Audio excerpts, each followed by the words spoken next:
Right, joining us now to discuss the state's preparedness for the heavy rains forecast and attendant flooding is Dahiru Hashim, is Commissioner for Environment and Climate Change, Kano State. Thank you very much for joining us on Newsnight tonight. Well, your state has been categorized among the different categories. There's the very high, there's the high and moderate, depending on local topography. You are in the very high risk category in Kano State. How is your state preparing for this predictions for the coming floods? Well, good evening and thank you for having me. Sequel to the NIMET prediction, the state has been off and doing, courtesy of the directives that we have been given by His Excellency, the Executive Governor of Kano State, that we shall soon into action to ensure that we have a flood-free Kano State. We have taken in several measures. 5 of the top things that we have done was that first of all, we ensure that we bring in all the relevant stakeholders on board to ensure that there is inclusivity in addressing these issues. We have brought, the traditional institution, the Council of Ulama, civil society groups, and all other stakeholders to ensure that the management of this flood control is not being done by the state government alone. And then we have ensured that we have carried out the silting exercise in major drainages in the state, ranging from Babongwari to Kwarongogo to Triumph and other critical areas. We have also mobilized communities within and outside Kano City to ensure that they participate in this desilting exercise within the minor and moderate drainages. But one thing that we have observed is that most of these urban flooding, for example, is being caused by block drainages. For example, courtesy of building on waterways or because of rampant dumping of refuse within our waterways. But we have ensured that there is a massive sensitization campaign within several media outlets. We have engaged the community, sensitizing them on the negative aspect of block drainages and what that could have cost them.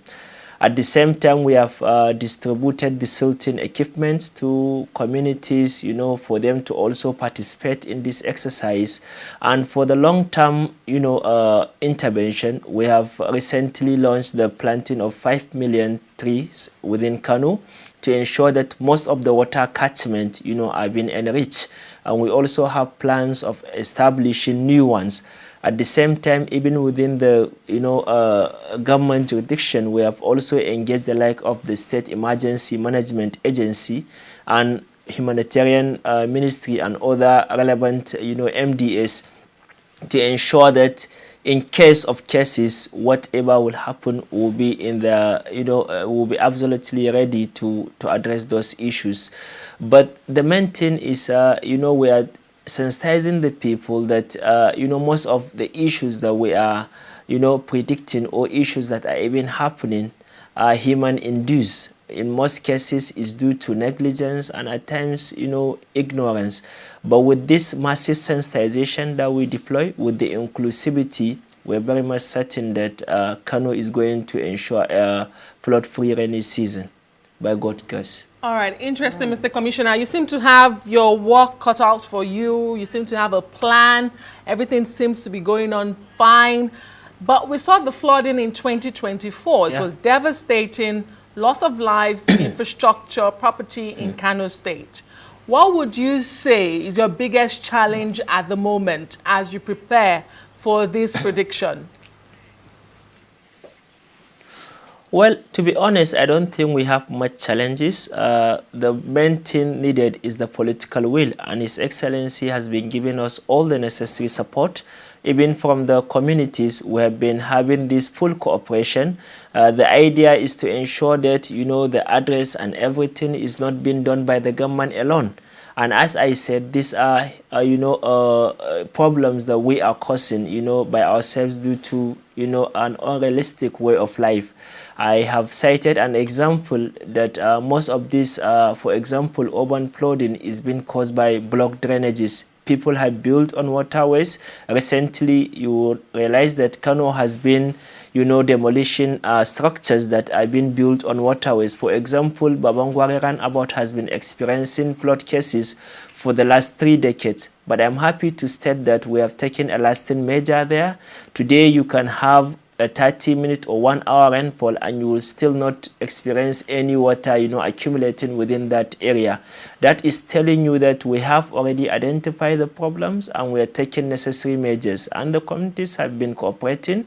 But at least we are always open, trying to stay updated with the NIMET prediction, trying to stay updated with all other development partners to ensure that loss of life and livelihood is not experienced in Kano. Indeed, and let me take my next question from there. I mean, it's one thing to prepare as much as you can, but what measures do you have in place to help those who may be affected to minimize the impact of this flooding when it does happen? What practical measures are you putting in place to help people who may be displaced? Well, we are hopeful that nothing will happen, but at the same time, that didn't stop us from planning. As I said earlier, we have engaged the like of State Emergency Management Agency and the Ministry of Humanitarian Affairs. In case something happens, the state is, ready to intervene, to offer support. But most of these flood-prone areas, we have also, highlighted them already, and we have passed information to these communities to at least evacuate for the meantime. Example, people are living in low, level settlement. So we have highlighted that, these are flood-prone areas. Maybe it's better if you can relocate to a more suitable area, pending, at the end of this rainy season. But as I told you, for now, so far so good. Most of the critical points that have been experiencing this flooding, so far we have not experienced any, and this is courtesy of the measures that we have taken, and we have not relent.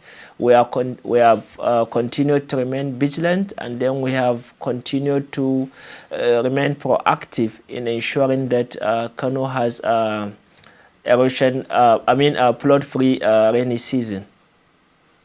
Commissioner, you did mention that some of this is as a result of man-made issues. But how much of this, because you're also the Commissioner for Climate Change, as I understand, how much of this is about climate change? And then when you say people build on waterways and block waterways, water channels, are there any consequences? Have you been able to deter people from this behavior in Kano State? What are you doing differently? Well, with regard to your first question, of course, climate change has a lot to do with this. And most of these issues are not locally caused when you look at it from a broader perspective. For example, if you could refer back to the Paris Agreement that was signed, there was an issue that the global temperature has been on the rise, and that is causing a lot of melting ice sheet, adding to the water volume, and at the same time, the rising temperature leads to the expansion of water molecule itself, and that is, increasing the quantity of water, increasing the flow and everything, and all these water bodies are connected. But when you look at it locally, with regard to your second question on what the state government is doing, is that we are taking proactive measures. We are not accepting all this impunity. People building on waterways, are being asked to vacate, and the state government, is demolishing everything to ensure that the water has a free flow.